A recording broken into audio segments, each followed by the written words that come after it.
Here we have the all-new 2026 Nissan Rogue plug-in hybrid. Now this one comes in the SL trim level and Alpine Frost paint, and then we have black leatherette and Alcantara interior. The powertrain consists of a 2.4-liter naturally aspirated 4-cylinder hybrid engine that's paired with a 20 kilowatt-hour battery, and that all goes through a 1-speed direct drive transmission. As we come to the front end here, we do get our LED headlamps along with the LED daytime running lights and the LED fog lights.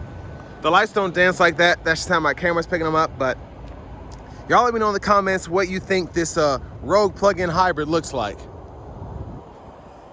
As we come around to these wheels, these are gonna be 20-inch alloy. Love the design there, love the black look. We get passive keyless entry on the front doors. And then to the door panel here, power door lock controls, power mirror controls. You can power fold those as well. They do have blind spot monitors in them. One touch up and down windows on all 4 doors. Rear window lockout there. Bottle holders. And then up here, gas cap release. And then we have the charge port we can unlock as well. And that's for the lift gate. Hood release down there. Manual tilt telescoping steering wheel. And then here's our power driver's seat with 2-way power lumbar support. Now I do want to give a huge thanks to Nissan of Cool Springs here in Franklin, Tennessee for allowing me to review this Rogue plug-in hybrid today. I'll leave a link below in the description. If you're looking to find the best price on one of these closer to home, click that second link down below. It takes just a minute to fill out your information, and I'll make sure the local dealers are fighting to get you the best price on this or whatever new vehicle you might be interested in. But having the seat up front adjusted for someone of my size, being 6'3" with longer legs, leg room is actually very good here. And I like the kind of 3-pocket seat back here. I like that a lot. That's pretty neat. So you can put smaller things up here, and you have a larger pocket for, you know, traditional Atlases or whatever. Rear AC vents are there, and then you do get 2 USB-C charge ports down below. There's a look at the front from back here. So to open this, you need 2 hands. You have to pull here, and then while you're pulling that strap, pull down on this. So I unlocked it, and then that'll fold down. Bottle holders are here. Now I do like that because it does make it a little safer to use, which is nice. So that's literally locked into place, and you can't pull that down unless you pull the strap, and while the strap is pulled, pull on that headrest. There's the handle. You can hang a shirt there if you need to. And then your child locks lock, unlock there. And then your gas cap right there. And as we come around to the back end, there's a look at the tail lights. Look underneath the vehicle.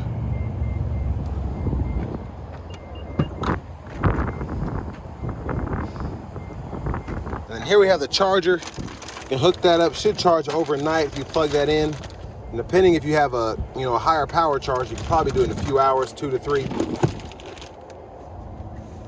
And then you can fold this seat up. Try and do this while holding everything here. See if it can get done. You can put this up, and then you pull up here. I don't know if I have enough room because that mat's in the way, but that's how you fold up the 3rd row there. There's quite a bit in here, so unfortunately I can't show that. But just know you have a 3rd row as well if you want to use that. It's relatively small, but smaller kids will appreciate it, I'm sure. You do have a bottle holder on either side there. First aid kit. Top tethers for the car seats are integrated into the seats themselves. And then you can release the seat here. And you can see the difference of the storage, which is pretty nice. Or you can use this here to adjust the rear seat as well.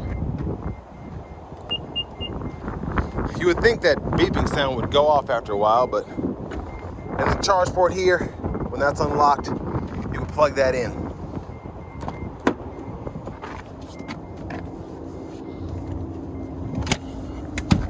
So that's the difference between when the seat's all the way up and when it's all the way back. So you do have quite a bit of leeway there in terms of how you want to adjust the seat backs.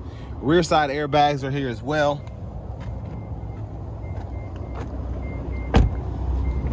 And then to the front passenger seat, manual 4-way here. Glove compartment. And then we'll take a quick look at the window sticker. You all can pause anywhere you need to take a closer look at anything.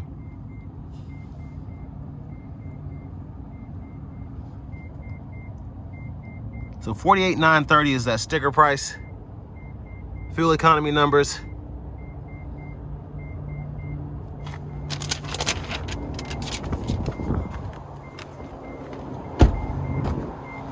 So as we come back around to the front, will it let me open it? Pull up right here. And again, a 2.4 liter naturally aspirated 4-cylinder engine, and that's paired with 2 electric motors, and it all goes through that 1-speed direct drive transmission.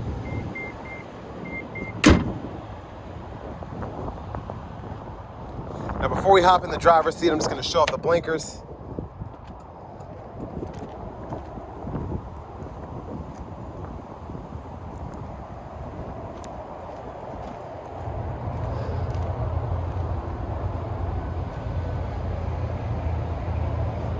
Let's go ahead and hop in. So nice leather wrap steering wheel here. There's the horn. Now over here to the infotainment system, we do have the, I think this is a 9-inch screen. We have wireless CarPlay, wired Android Auto, and then we have AM, FM, XM radio along with Bluetooth there. Navigation system is here as well. And there you have a front camera with a bird's eye view. And then your backup camera is there.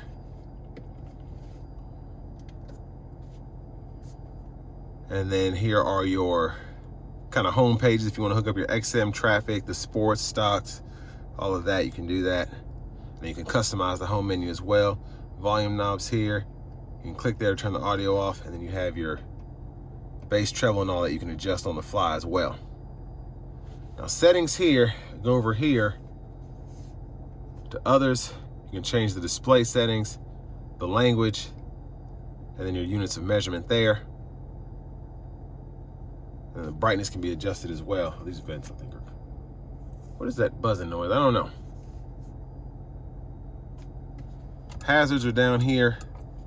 And then down here you get dual zone automatic climate controls, 3-stage heated seats. Set your auto mode there. Cut that off by adjusting the fan speed. And then you can sync, unsync there. Cut the AC on or off there. Choose your fan direction here. And then USB-C, USB-A duo there. That connects directly to the radio if you want to use the wired Android Auto. 12 volt here. And then wireless charging pad right there. This E-step button is available for you, so that kind of maximizes your regen and whatnot. And then you can toggle between the EV mode, the save mode, the charge mode, and then the auto mode there, which is pretty nice. You don't get that in a lot of these plug-in hybrids. Like, you know, the ones that are in this segment. I know the Pacifica doesn't have it, but for the shifter, reverse, neutral, and then push the button in, drive, and then you have your engine brake in there. And then park, push button. Electronic parking brake, pull up to engage, hit the brake, press down to disengage, automatic brake hold there, and then a ton of drive modes on top of having the E-step and then the different EV modes as well for the battery. So eco, power, normal, and then you have your tarmac, gravel, snow, and your mud. So pretty nice. You also have the downhill brake control as well. And I like that you get the animations as you turn through the different drive modes. That's pretty cool.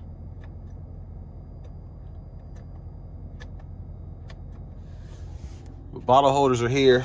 Center console cubby space right there. And there's a look at the back seat from up here. Your lights, sunglasses holder, vanity mirror. Now back to the steering wheel, left side stock, blinkers, high beams, and then your auto high beams, you can toggle those there. Adjust your headlamp control, or adjust your fog light controls there.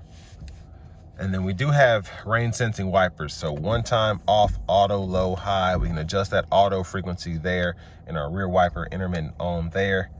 Push back for that rear fluid, pull up for the front. Now left side of the steering wheel itself, volume down, up, track list or radio station presets here. Push this button, this will pull up your shortcut menu so you can change the meter view, personal display, driver assistance, depending on what you want to look at. You can go through all of that. And then you can use this to go through the sub menus within the middle part of the gauge cluster. So the gauge cluster is all digital, which is nice to have. And then in your settings here, you can adjust quite a bit, including your units and language from the screen here as well. So a lot to fool with there. Right side of the steering wheel, voice recognition, Bluetooth. This adjusts the gap adjust for the adaptive cruise. And then you can cut your safety system on or off there. And you just adjust your speed, cancel. Push button start. Finally, here's the key fob. But next, let's go ahead and take this 2026 Nissan Rogue plug-in hybrid SL out on the road for a test drive. So starting the test drive in this Nissan Rogue plug-in hybrid SL, it takes some getting used to driving in this this hybrid mode, just driving the vehicle in general. It reminds me a lot of the Karmas, where it has like a generator feel. You get like a slight hum when the gas-powered engine is on. And, you know, it's very easy to drive. It's very smooth. It just, I want to say it's not consistent. So you just kind of have to go with the flow, and you'll get used to how it changes the sounds and so on and so forth. But this to me does remind me more of the newer Civic hybrids, where they have the 1-speed direct drive. And I do like that transmission a lot more. It feels more linear. It feels more like an EV. And I think that's what a lot of people like about those vehicles. The CVTs, they're not bad, but it feels better, I think, with a 1-speed. And people just seem to like those better.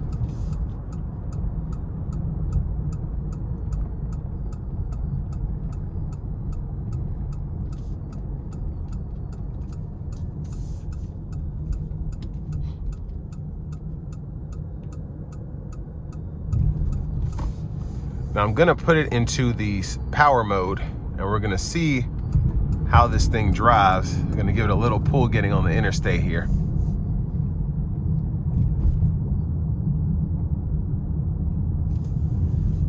Here we go.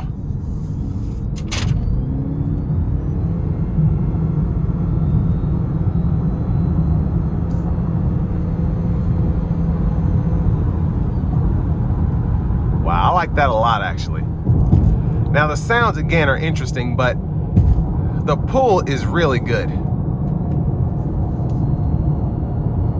Now I do want to give one more huge thanks to Nissan of Cool Springs for allowing me to review this vehicle today. I'll leave a link below in the description. If you're looking to find the best price on one of these closer to home, click that second link down below. It takes just a minute to fill out your information, and I'll make sure the local dealers are fighting to get you the best price on this or whatever new vehicle you might be interested in. Ride is surprisingly smooth. The overall driving experience is really good going down this, what I know to be a rough stretch of pavement. I'm very impressed by this so far. Just the amenities, having the lane centering, the adaptive cruise, even the sounds, the feeling of acceleration. It's a solid vehicle, just based on this initial test. I'm gonna take it out of the power mode here. I'm gonna put it into the eco. We're gonna see how it drives now.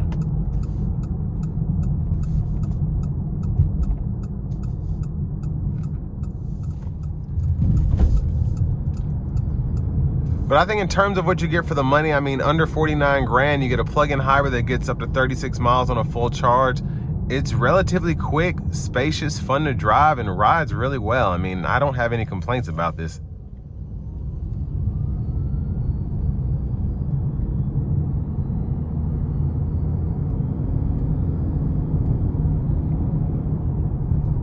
But I think the biggest factor that's gonna make this a good seller is just how well it drives, how smooth it is. Relatively quick coming out of a stop, but it's easy to drive. It's very easy to drive.